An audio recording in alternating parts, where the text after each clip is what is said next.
मान लीजिए कि मेरा एसएसजीडी पूरा फाइनल हो गया है और मेरा किसी भी विभाग में, चाहे बीएसएफ हो, सीआईएसएफ हो, आईटीबीपी हो, किसी भी विभाग में मेरा ज्वाइनिंग हो गया है, मेरा ट्रेनिंग सेंटर में जाने का समय आ गया है।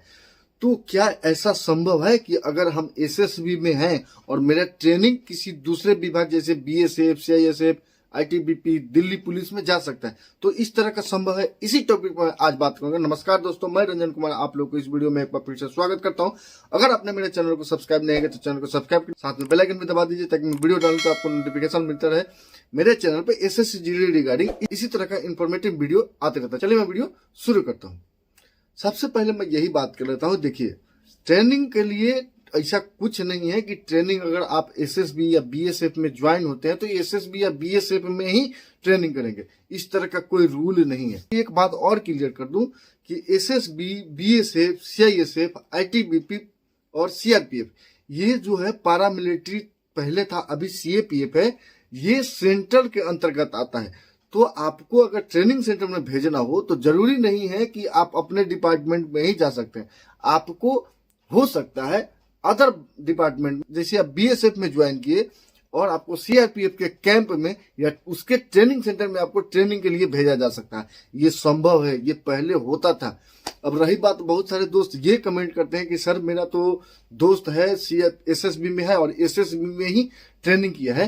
तो ये 2019 से जितना भी यूनिट हेडक्वार्टर था, यूनिट हेडक्वार्टर में जगह के अनुसार, मान लीजिए अगर वहां पे सोने की व्यवस्था 300 आदमी का है, एक्स्ट्रा बटालियन में जो स्ट्रेंथ है, इसके अलावा सोने के लिए 300-400 आदमी की जगह है, इसके साथ वहां पे दौड़ने के लिए, मतलब ट्रेनिंग के लिए, पूरे ट्रेनिंग इक्विपमेंट के लिए, ट्रेनिंग इवेंट के लिए जगह है, तो वहां पे ट्रेनिंग चालू करा दिया था। इसीलिए कहीं कहीं 300 का बैच चालू हो गया, कहीं कहीं मात्र 150 लड़के का बैच चालू हो गया ट्रेनिंग सेंटर के लिए। तो मतलब जितना ट्रेनिंग सेंटर में उतना है, उतना सामान, उतना जगह, उतना इवेंट अगर किसी भी बटालियन में चालू हो सकता है तो हो जाएगा।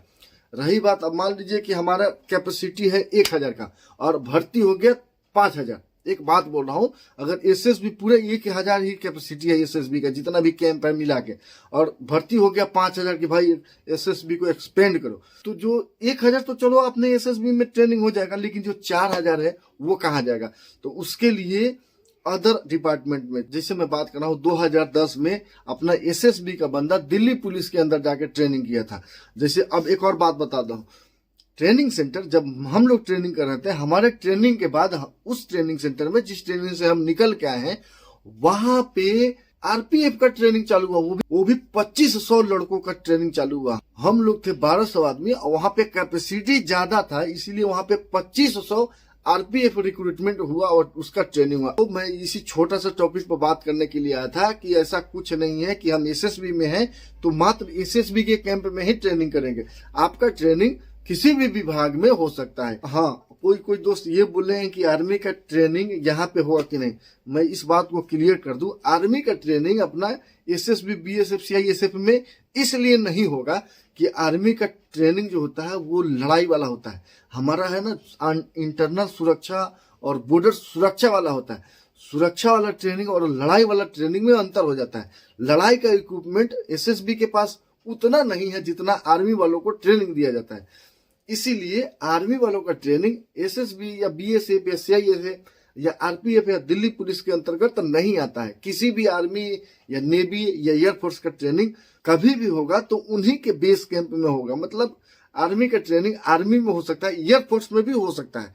बीएसएफ का training SSB, CRPF, CISF, ITBP में हो सकता है, लेकिन आर्मी में नहीं हो सकता है बेसिक ट्रेनिंग। लेकिन कोई भी अपना टेक्निकल ट्रेनिंग है, टेक्निकल ट्रेनिंग के लिए हम लोग टेक्निकल ट्रेनिंग के लिए जाते हैं। उम्मीद करते हैं आपको ये वीडियो पसंद आया होगा। पसंद आया होगा तो वीडियो को लाइक कीजिए, चैनल को सब्सक्राइब करिए, साथ में अपने दोस्तों को भी शेयर कर दीजिए ताकि जिनको ये इस तरह की इन्फॉर्मेशन की जरूरत है उनको मिल जाए। चलिए फिर मिलते हैं अगले वीडियो में एक नए टॉपिक के साथ। तब तक के लिए नमस्कार, बाय बाय, जय हिंद।